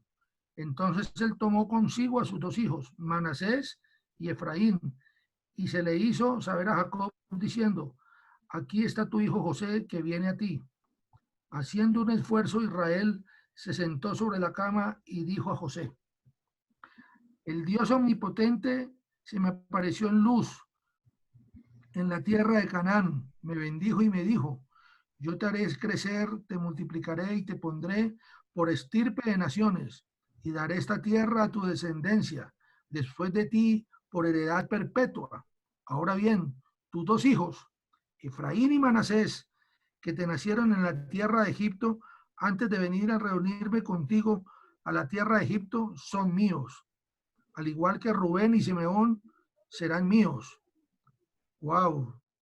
Los que después de ellos has engendrado serán tuyos. Por el nombre de sus hermanos serán llamados en sus heredades. Cuando yo venía de Padán Aram, se me murió Raquel en la tierra de Canaán, en el camino, como media legua antes de llegar a Efrata, y la sepulté allí en el camino de Efrata, que es Belén. Vio entonces Israel a los hijos de José y dijo: ¿quiénes son estos? Son mis hijos, los que Dios me ha dado aquí, respondió José a su padre. Acércalos ahora a mí y los bendeciré, dijo Israel. Los ojos de Israel estaban tan debilitados por la vejez que no podía ver. Los hizo pues acercarse a él, y él los besó y los abrazó, y dijo Israel a José: no pensaba yo ver más tu rostro, y Dios me ha dejado ver también a tu descendencia. Eso es lo que quebranta a uno, esa expresión tan hermosa. Entonces José los sacó de entre sus rodillas. Entonces José los sacó de entre sus rodillas y se inclinó a tierra. Eran unos niños. Correcto. Los tomó José a ambos, Efraín a su derecha, a la izquierda de Israel, y Manasés a su izquierda, a la derecha de Israel, y los acercó a él. Israel extendió su mano derecha y la puso sobre la cabeza de Efraín, que era el menor, y su mano izquierda sobre la cabeza de Manasés, colocando así sus manos adrede, aunque Manasés era el primogénito. Se repite todo en la herencia, se repite el cambio de primogenitura, tanto en Isaac como en Jacob, que era Esaú el mayor, y era todo se repite en estas. Serviría al menor. ¿Ah? Que el mayor serviría al menor. Correcto. El Dios en cuya presencia anduvieron mis padres, Abraham e Isaac, el Dios que me mantiene desde que yo soy hasta este día, el ángel que me liberta de todo mal, bendiga a estos jóvenes. Sea perpetuado en ellos mi nombre y el nombre de mis padres, Abraham e Isaac, y multiplíquense y crezcan en medio de la tierra. Al ver José que su padre ponía la mano derecha sobre la cabeza de Efraín, se sintió disgustado y tomó la mano de su padre para cambiarla a la cabeza de Efraín, a la cabeza de Manasés. Y dijo José a su padre: así no, padre mío. Imagínate, metiéndose en la decisión del papá. Así no. Sí, él pensó que el papá, como estaba ciego, no estaba viendo bien, pero estaba viendo mejor que el mismo José. Estaba claro, viendo, lo estaba haciendo en el espíritu. Estaba en el espíritu. Claro. Así no, padre mío, porque este es el primogénito. Pon tu mano derecha sobre su cabeza. Pero su padre no quiso hacerlo y le respondió: lo sé, hijo mío, lo sé. 2 veces, como si fuera el mismo Señor Jesucristo. De cierto os digo. Aquí mismo le está diciendo el papá: lo sé, hijo mío, lo sé. También él llegará a ser un pueblo y será también grande, pero su hermano menor será más grande que él, y su descendencia formará multitud de naciones. Y los bendijo aquel día diciendo: que con vuestro nombre se bendiga Israel y se diga: hágate Dios como a Efraín y como a Manasés. Y puso a Efraín antes de Manasés. Luego dijo Israel a José: yo muero, pero Dios estará con vosotros y os hará volver a la tierra de vuestro padre. A ti te ha dado una parte más que a tus hermanos. A ti te he dado una parte más que a tus hermanos. Ahí le está mostrando le dio más que a sus hermanos. A ti te ha dado una parte más que a tus hermanos, la cual tomé al amorreo con mi espada y con mi arco. Qué hermosura. Sí, una belleza. Es una belleza. Ahora, para complementar esto que estamos hablando de estos 2 subreinos, vamos a leer Ezequiel 37, y Ezequiel 37 nos va a ampliar el cuadro conforme a la respuesta que le damos a Gloria sobre quiénes son esos dos pueblos, quiénes son los israelitas y quiénes son los gentiles. Ezequiel 37. Ezequiel 37 vale la pena leerlo todo. ¿Quiere alguien leerlo o me permiten continuar leyéndolo? No, está leyendo bien. Gracias, Mompa, gracias, mi Mompa. 37. Ezequiel 37. El valle de los huesos secos. La mano de Jehová vino sobre mí. Me llevó en el espíritu de Jehová y me puso en medio de un valle. Ahí le está hablando al profeta, ¿no? Sí, sí. Ezequiel. A Elías no, sino No, ¿cómo se llama? Ezequiel fue un profeta que fue llevado cautivo en el segundo grupo de los judíos que fueron tomados por Nabucodonosor. Son tres grupos. El primer grupo, al principio, donde cayó Daniel, el segundo grupo, donde cayó Ezequiel, y el tercer grupo, después de la destrucción del templo. Entonces, okay. Ezequiel era uno de esos hombres que fue tomado, no era todavía un profeta, y ya estando en la tierra de Babilonia, allá el Señor le comenzó a mostrar cosas. Allá él comenzó a ver y a escribir todo lo que el Señor le mostraba.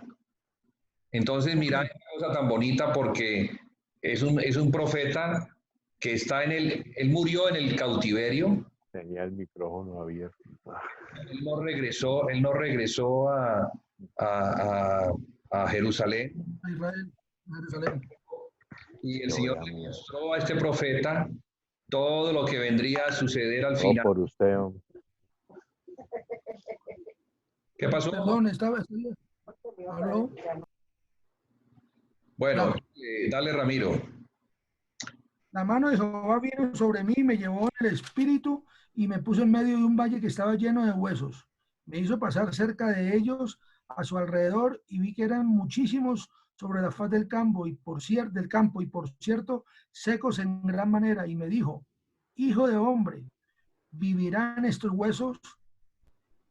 Yo le respondí: Señor Jehová, tú lo sabes. Me dijo entonces: profetiza sobre estos huesos y diles: huesos secos, oíd palabra de Jehová. Así ha dicho Jehová el Señor a estos huesos: yo hago entrar espíritu en vosotros y viviréis. Pondré tendones en vosotros, haré que la carne suba sobre vosotros, os cubriré de piel y pondré en vosotros espíritu y viviréis y sabréis que yo soy Jehová. Profeticé pues como me fue mandado, y mientras yo profetizaba se oyó un estruendo, hubo un temblor y los huesos se juntaron, cada hueso con su hueso. Yo miré y los tendones sobre ellos, y subió la carne y quedaron cubiertos por la piel, pero no había en ellos espíritu. Me dijo: profetiza al espíritu, profetiza, hijo de hombre, di al espíritu que así ha dicho Jehová el Señor, y sopla sobre estos muertos y vivirán. Profeticé como me habían mandado y entró espíritu en ellos y vivieron y se pusieron en pie. Era un ejército grande en extremo. Luego me dijo: hijo de hombre, todos estos huesos son la casa de Israel. Ellos dicen: nuestros huesos se secaron y pereció nuestra esperanza. Estamos totalmente destruidos. Por tanto, profetiza y diles que así ha dicho Jehová el Señor: yo abro vuestros sepulcros, pueblo mío, os daré subir de vuestras sepulturas y os traeré a la tierra de Israel. Y sabréis que yo soy Jehová cuando abra vuestros sepulcros y os saque de vuestras sepulturas, pueblo mío. Pondré mi espíritu en vosotros y viviréis y os estableceré en vuestra tierra. Y sabréis que yo, Jehová, lo dije y lo hice, dice Jehová. Vino a mí palabra de Jehová diciendo: hijo de hombre, toma ahora un leño y escribe en él. ¿Lo leo? ¿Sigo? Claro, porque es que ahora viene una parte que es interesantísima. Ok, vino a mí palabra de Jehová diciendo, hijo de hombre, toma ahora un leño y escribe en él, para Judá y para sus compañeros los hijos de Israel. Toma después otro leño y escribe en él, para José, leño de Efraín, y para sus compañeros la casa toda de Israel. Júntalos luego el uno con el otro, para que sean uno solo, y serán uno solo en tu mano. Cuando te pregunten los hijos de tu pueblo diciendo, ¿no nos enseñarás qué te propones con esto? Diles, así ha dicho Jehová el Señor, yo tomo el leño de José que está en la mano de Efraín, y a las tribus de Israel sus compañeros, y los pondré con el leño de Judá. Haré de ellos un solo leño, y será uno en mi mano. Y los leños sobre los que escribas estarán en tu mano delante de sus ojos, y le dirás, así ha dicho Jehová el Señor, yo tomo a los hijos de Israel de entre las naciones a las cuales fueron, los recogeré de todas partes y los traeré a su tierra. Haré de ellos una sola nación en la tierra, en los montes de Israel, y un mismo rey será el rey de todos ellos. Nunca más estarán divididos en dos reinos. No se contaminarán ya más con sus ídolos, con sus abominaciones y con todas sus rebeliones. Los salvaré de donde sus rebeliones con las cuales pecaron y los purificaré. Ellos serán mi pueblo y yo seré su Dios, como dice al final en Apocalipsis. Sí. Mi siervo David será rey sobre ellos, y todos ellos tendrán un solo pastor.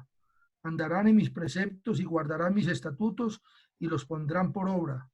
Habitarán en la tierra que te di a mi siervo, que di a mi siervo Jacob, en la cual habitaron vuestros padres.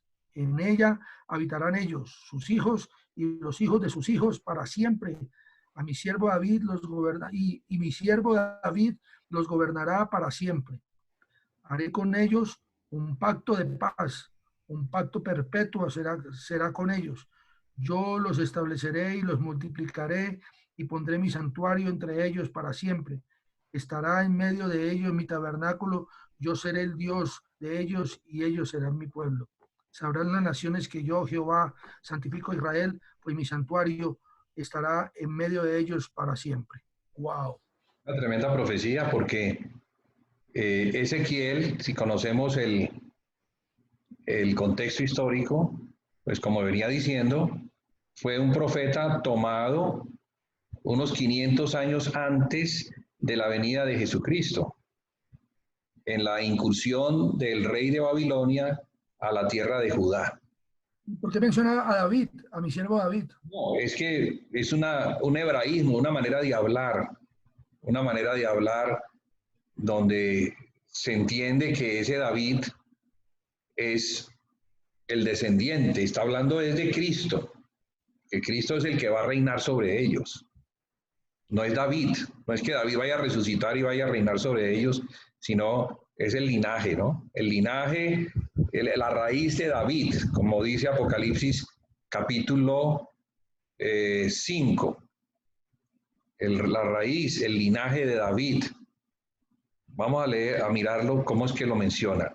Apocalipsis capítulo 5, el nombre que se le da a Jesús. Dice, verso 5. He aquí el león de la tribu de Judá, la raíz de David, ha vencido para abrir el libro y desatar sus 7 sellos. Entonces está hablando desde Jesucristo, o de Jesús, perfecto, el Cristo. Entonces con esto, pues, no es que vamos a tener una respuesta completa en relación a la pregunta de la hermana Gloria, pero nos muestra para seguir incursionando sobre estos aspectos relacionados con la salvación. La salvación no solamente de los gentiles, sino también de Israel, porque los gentiles son esas naciones que existían antes de que Israel fuera establecido como nación. Pero luego, y eso es una curiosidad, por lo que hicieron los asirios, al tomar a las tribus, a la casa de Israel, llamada la casa de José, el palo de José, Efraín, vemos cómo ellos llegaron a dar nacimiento a multitudes de naciones. Estamos hablando de 500 años antes de Jesucristo. O sea, muchas cosas comenzaron a suceder como resultado de esa apostasía. Pero mire cómo Dios convierte algo malo en algo bueno. Porque mire, muchos de esos israelitas habían perdido completamente la fe. Ellos no se identificaban, ellos no sabían cómo era la adoración, llevaban muchos años sin ir a Jerusalén, no había sacerdotes, no había pastores, no había maestros, no había quien leyera las escrituras. Entonces pasaron muchas generaciones y en ese estado de apostasía, así fueron tirados en las naciones. Y al ser tirados en las naciones, mire lo que el Señor está mostrándole a Ezequiel. Cómo esos huesos secos habrían de convertirse en un momento determinado en una nación que Él rescataría de entre esas multitudes que hay allí, que solo el Señor Jesucristo conoce. Porque Él es el Señor, Él es el pastor, Él es el que los distingue y por medio del Evangelio los ha venido rescatando. Como le decía yo a mi hija hoy, porque hablábamos de esto, de pronto nosotros hacemos parte de ese pueblo. Muchos gentiles. Hoy en día tenemos sangre de Israel. Y en esa sangre de Israel, por el Evangelio, el Señor nos ha rescatado para ser otra vez sus ovejas. Judíos que se establecieron en Sefarat. En la península. Sí, Sefarat, España, y que estaban allá desde el tiempo de Salomón. Estamos hablando de 1000 años antes de Jesucristo. Allá se establecieron unos judíos, porque Salomón tenía negocios con las naciones, y de esas naciones él mandaba barcos y traía mercancía. Y es normal que, bueno, envíe gente a establecerse para hacer negocios, y lo seguro es que se establecieron en Sefarat. Entonces, desde 1000 años antes de Jesucristo ya había judíos en España. Seguramente cuando los judíos fueron enviados, reconocieron a sus familiares y se establecieron hasta que viene la persecución, cambio de nombres, vienen los apellidos y con seguridad estamos nosotros metidos dentro de ese linaje. Somos parte de Efraín, de las muchas naciones que nacerían como resultado de una profecía que iba a bendecir a las naciones. Por eso es que la misma España sacó el listado de los apellidos sefardíes, o sea, reconociéndose. Y lo está haciendo. Mira que Beatricita, la hermana Beatriz Toro, ella, ese apellido Toro es un apellido sefardí. Y dos de sus hijas están pidiendo la nacionalidad y creo que ya se las están entregando. A una por el lado de Portugal y a otra por el lado de España. O sea que... Yo porque no tuve la forma económica, pero yo averigüé y alcancé a hacer todas las averiguaciones y se podía, pero costaba una plata grande. Eso no es barato. Los apellidos, tanto el Galindo como el Quintero son sefardíes también. Bueno. Pueden buscarlo, son casi 1100 apellidos, casi 1100 apellidos. Imagínense. Entonces, no sé, con esto de pronto podíamos concluir la reunión de hoy. Muy linda. Para que no se nos vuelva a abrir una pregunta. No, tengo otra cosa que decir, ¿puedo? Sí, pues. Claro. Bueno, yo viendo todo esto que estamos hablando, sobre todo volviendo a lo de la primogenitura, de pronto la primogenitura para el Señor, para el Padre, puede ser más bien espiritual, porque desde el mismo inicio de la creación vemos que Caín no fue ni Abel, sino que fue otro. Y si nos ponemos a ver todo ese linaje hasta llegar a Jesús, vemos que Jesús tampoco nace de una relación sexual para decir cuál era el propósito de Dios para nacer y mostrar un linaje. ¿Cuál era el propósito de la palabra de Dios de mostrar un linaje si a la hora de la verdad Jesús no nació de una relación sexual para tener una descendencia biológica, digámoslo así, sino que más que todo es espiritual esa primogenitura? ¿Será que estoy equivocado? Sí, porque son ambas cosas. Mira que Jesús como hijo de Dios es el aspecto espiritual, pero como hijo de hombre lo tenemos en su naturalidad. O sea que Jesús es legítimamente, por ser hombre y por ser hijo de David, el rey de la nación de Israel. Y como habíamos hablado al principio, una nación no es espiritual, una nación tiene características aquí en la tierra, con límites, con linderos que la definen y que limitan con otras naciones. Entonces, Jesús, claro, nosotros en Jesús tenemos una herencia espiritual, pero también tenemos derecho a la herencia natural. Y en esa herencia natural, como descendientes, si lo somos, descendientes de Efraín, tenemos derechos legítimos sobre la tierra. Es que Jesús no solamente, mira, Jesús es algo muy interesante. Jesús no solamente va a ser el Mesías de Israel, sino que va a ser el Rey de Reyes. Tiene derechos sobre toda la tierra. Y si tiene derechos sobre toda la tierra, esos otros reyes, ¿quiénes serían? Pues aquellos que fueron tomados de entre las naciones que están conectados a su linaje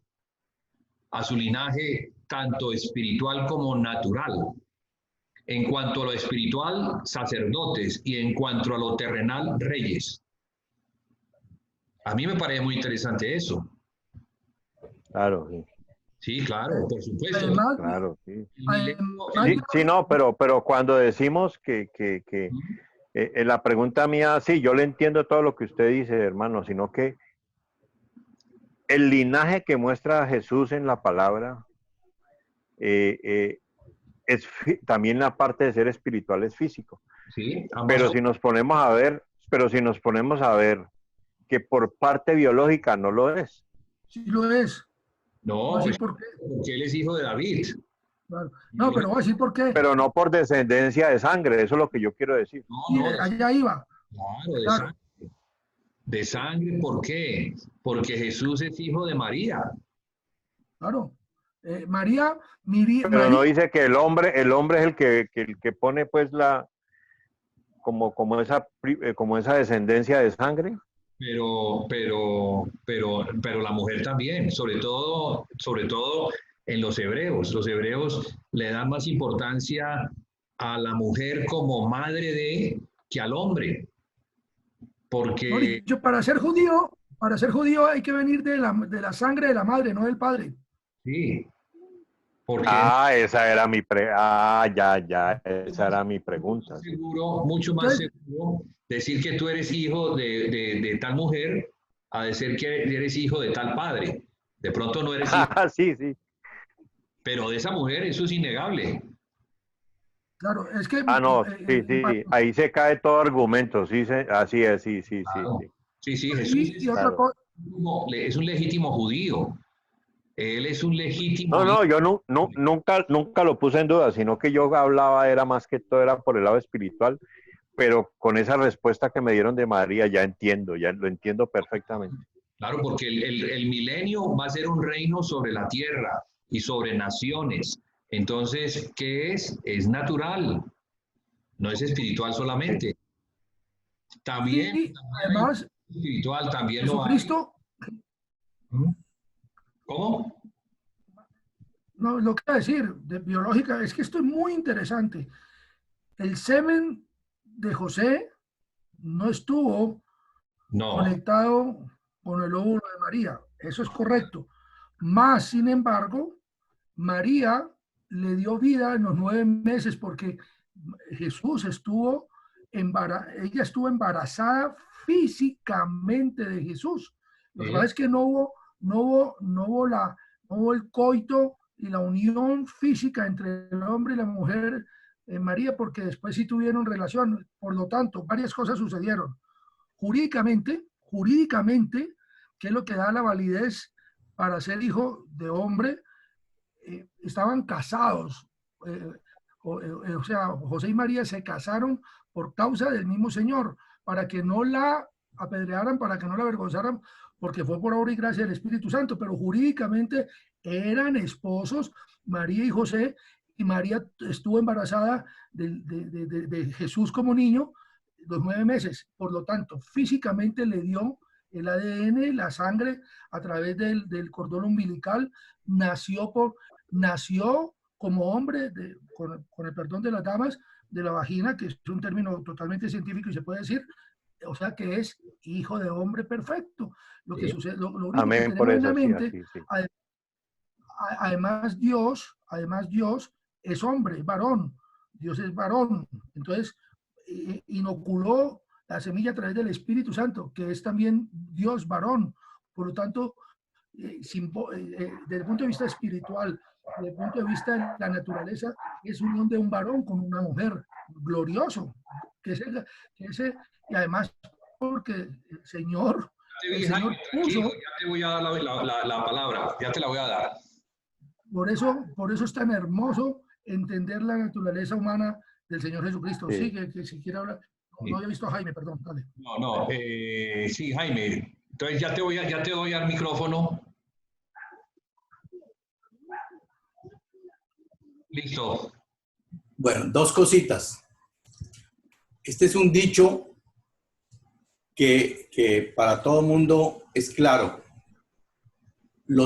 Para las mujeres, los hijos de mis hijos en duda estarán, pero los hijos de mis hijas sí serán.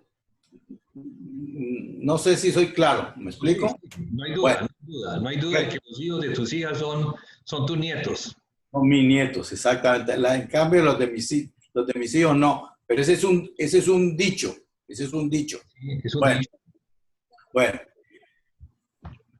Esto nos hace zarandear un poquito. Y es interesante que tratemos el tema así, a calzón quitado, disculpándome de cualquier cosa que yo no sea clásico para hablar.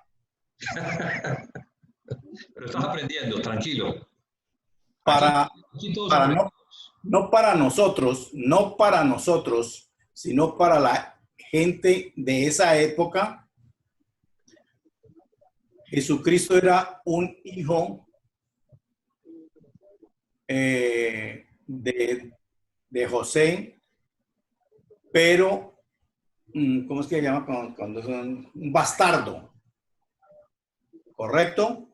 Pero Ramiro lo puede explicar que por el solo hecho de haber nacido dentro del matrimonio, porque ellos eran casados, María y José fueron casados, entonces jurídicamente aquí en Cafarnaúm se acepta que esa persona es hija de tal persona, por un lado, para cualquier incredulidad.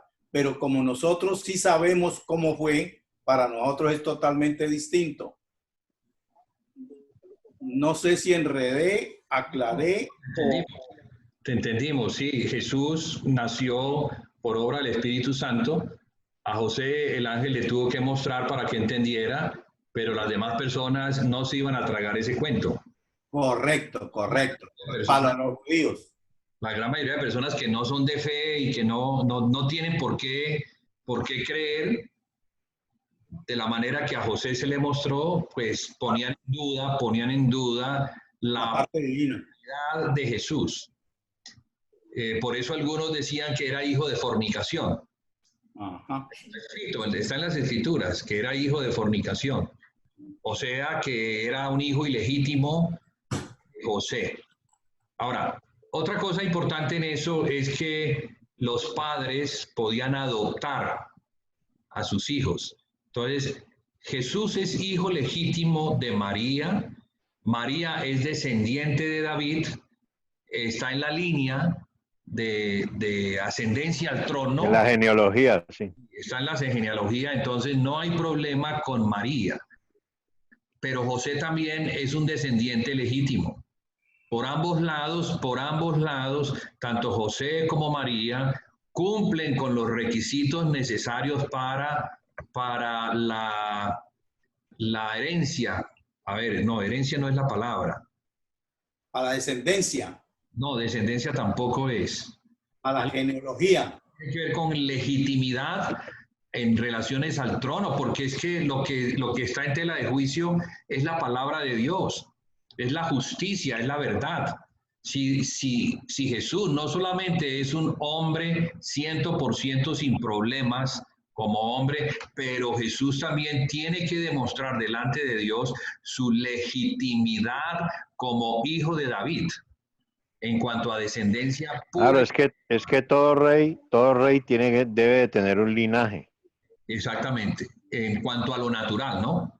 Entonces, en cuanto Sí. a Jesús es legítimo heredero al trono de su padre David, tanto por el lado de María como por el lado de José.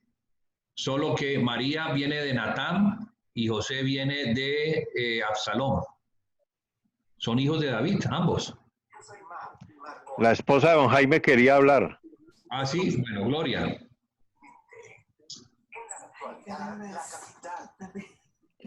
Sí, perdón.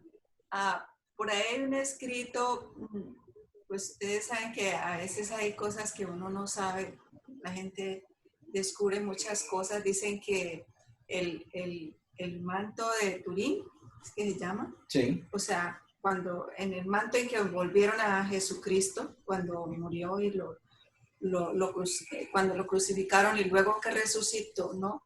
El manto que hay allá, que está en un museo, unos científicos empezaron ellos no querían, no era por averiguar nada de la concepción de él ni nada, sino que ellos dijeron qué curioso, vamos a ver cómo es el ADN de la sangre de Jesucristo. Yo no sé si ustedes han oído eso. Sí, un poquito.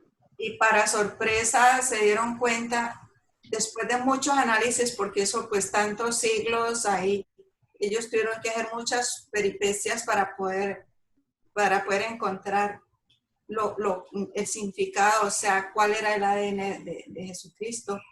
Y se llevaron una gran sorpresa porque, pues, para que sea un varón tiene que ser XY, que es X de la mujer y Y del varón. Sí. Pero con ello se encontraron con una gran sorpresa que él tenía el otro cromosoma era algo muy extraño. Uh-huh. No pertenecía, como que era de un ser humano. Ya. Eso es lo que dicen. Entonces, científicamente hasta eso llegaron a darse cuenta. Sí, yo he oído esa historia y no solamente del manto de Turín, sino de un hombre que se llama, ya murió, un arqueólogo empírico, que dice haber encontrado el Arca de la Alianza y haber encontrado sangre, la cual la llevó a un laboratorio israelí y le dijeron, mire, esta sangre es muy rara. Porque sí, aquí lo que encontramos es que hace falta un cromosoma, que es el cromosoma de la paternidad humana. Es lo mismo. Entonces, esta sangre es rara, porque parece ser que es de un humano, pero falta la paternidad. Sí, sí. Ramiro, estás hablando, pero no te estoy oyendo. Estaba viva, que existía esa sangre, que estaba viva, no estaba muerta. Eso también lo dijeron. Bueno, esa sí no sé, ¿no? Pero lo que menciona Gloria, sí lo oí yo en un documento, eso yo lo tengo, lo podríamos conseguir, pero ya como cosa que entra dentro de todo este que el Señor nos da en relación a a la paternidad, en relación al linaje, a todo lo que tiene que ver con Jesús como hombre, como hijo de Dios. Bueno, todo perfectamente demostrado.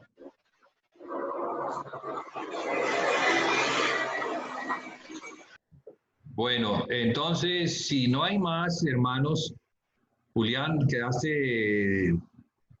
¿quedaste satisfecho con las respuestas? Julián Espinosa. No, sí, claro, no, perfecto todo. O sea, simplemente me causó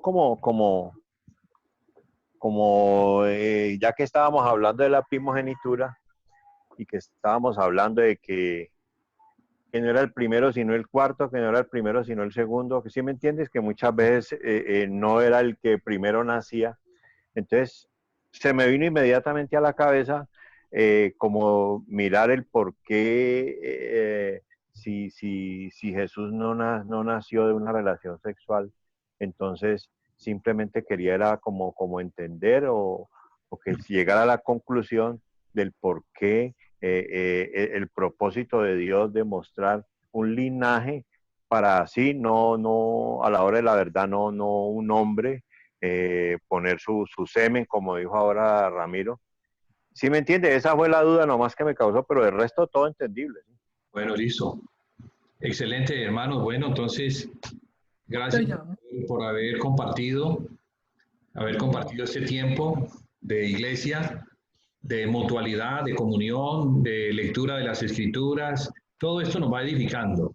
Uno cree que no, pero uno se va llenando cada vez más de esa unción, de ese espíritu.